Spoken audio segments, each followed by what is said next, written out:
Salut, Pablo Fernandez, fondateur de Coupanda. Moi j'ai fait mes études à Perpignan, à l'IAE de Perpignan, en économie et en gestion. Puis je suis parti en Angleterre et j'ai terminé mon cursus à Montpellier. Après mes études, je me suis retrouvé à faire du e-commerce. Je me suis engagé dans cette voie pendant 8 ans.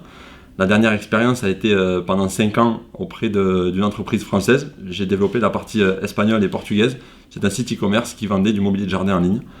Je rentrais tous les week-ends de Barcelone, à Serré, et j'avais du mal à consommer local. Tout ce que je faisais, c'était, je me retrouvais très vite à aller au supermarché, et je me disais c'est quand même aberrant, alors que j'avais du réseau auprès de producteurs locaux. Et donc l'idée, ça a été de dire comment est-ce que j'apporte des solutions pour agiliser le commerce local. Et donc j'ai créé Coupanda. La force de la startup, je pense qu'elle est double.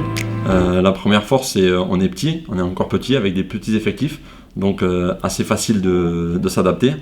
Et la deuxième force, elle est sur les profils, donc des profils plus jeunes et plus, encore une fois, plus agiles et prêts à s'adapter au contexte.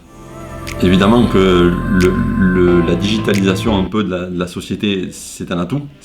On est né de ce constat-là. Pour autant, est-ce qu'il y a des freins? Évidemment, les producteurs, ce seront probablement les derniers à venir ou à opérer cette transition digitale, mais c'est tout l'enjeu qu'on s'est fixé chez Coupanda, c'est d'arriver à les accompagner dans cette transition digitale. Encore une fois, ici, c'est l'agilité qui nous a permis de nous adapter très rapidement. On avait une connaissance du besoin des circuits courts et de la vente directe. Et ça nous a permis de très rapidement nous réorienter sur les commerces de proximité et de leur proposer des solutions, encore une fois, pour accompagner cette digitalisation de profils qui n'étaient pas forcément très attraits à ça. Je pense que toute crise, dans toutes les crises, il y a des opportunités.